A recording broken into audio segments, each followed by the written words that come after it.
We've done plenty of videos featuring people getting caught on security cameras. They were doing everything from sniffing underwear to walking around neighborhoods without wearing any clothes. But as weird as those scenes were, the one you're about to see just takes it to a whole new level. It's something you have to see to believe. It was around 5 a.m. in California when a family received notification from their security camera that there was activity at the front door. According to reports, the homeowners were not at home, but their children were in the house. Yet something was triggering their Ring security camera. When they looked at the video, this is what they saw. It was an unidentified man who walked up to their door and took an unusual interest in their doorbell. In fact, he liked it so much he started licking the device.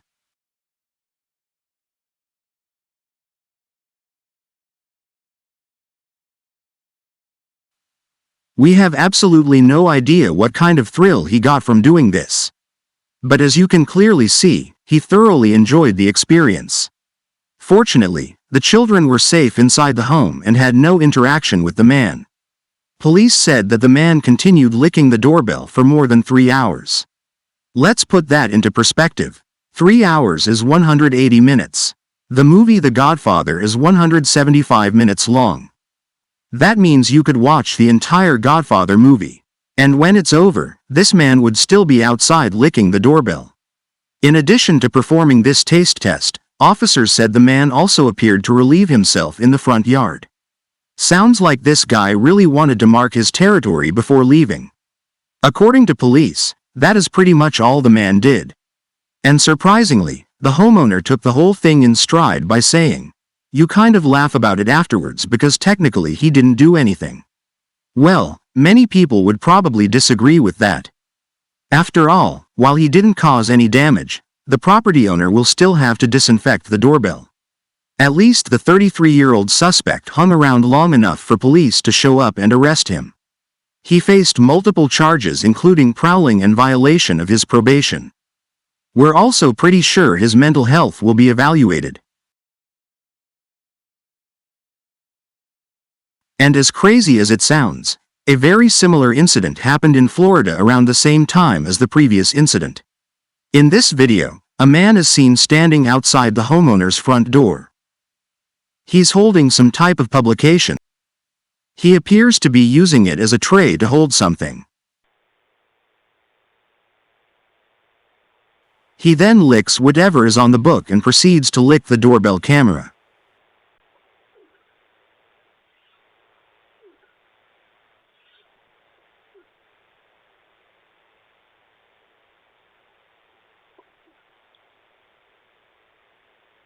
Next, he removes the item or substance from the book and holds the publication up to the camera.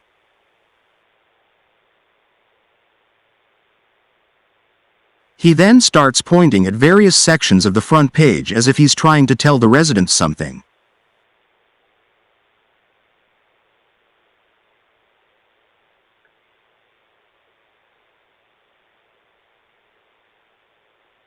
It's interesting to note that the suspect wasn't concerned about hiding his face.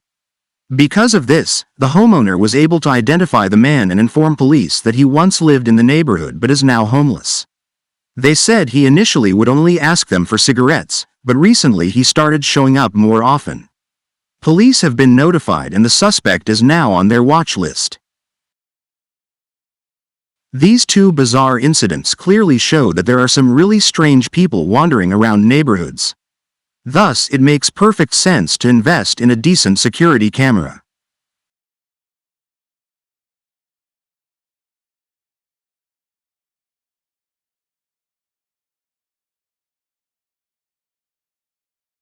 There are stupid crimes and then there are crazy crimes.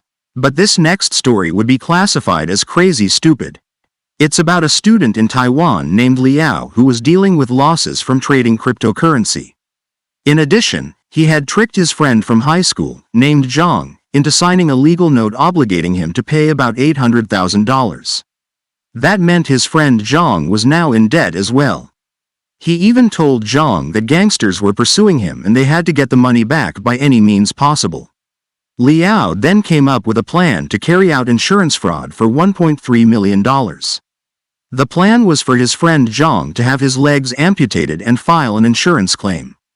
This would allow Zhang to pay Liao the $800,000 he owed under contract. He would still have $500,000 left, but his legs would be gone. Zhang then agreed to the plan. Yes, we told you this was stupid crazy. Here's how it all went down. On a cold night in January, Liao and Zhang rode around Taipei on a motorbike. The plan was to present an insurance claim that Zhang was afflicted with frostbite while riding the vehicle in the cold air. According to prosecutors, just days before, Zhang bought several expensive policies for life insurance, travel insurance, and accident insurance. But how could they be so sure Zhang would suffer a severe frostbite injury? Well, the plan was for Zhang to then spend the next 10 hours submerging his feet in dry ice. For the record, dry ice is the solid form of carbon dioxide, which is extremely cold. It has a surface temperature of -109.3 degrees Fahrenheit, which is -78.5 degrees Celsius. Compare that to a typical freezer being 0 degrees Fahrenheit. When you touch dry ice, the sensation is similar to grabbing a hot pot with your bare hands. If you try to hold dry ice in your hand, it will give you severe frostbite and damage your skin similar to a heat burn. So you can imagine the damage this would cause after 10 hours of skin contact. But that was part of the plan. It was meant to cause his feet to become so badly frostbitten he would require a double amputation. The motorbike ride was just to give them a plausible story, thereby validating Zhang's insurance claims.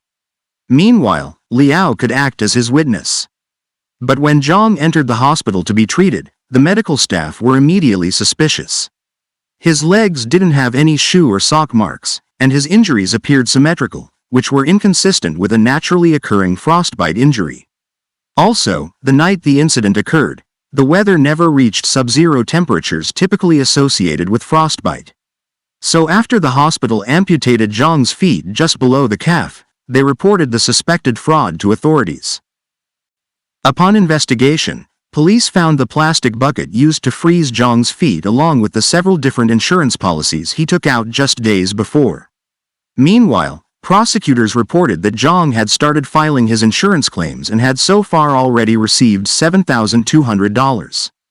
But police said that this money was about to be seized.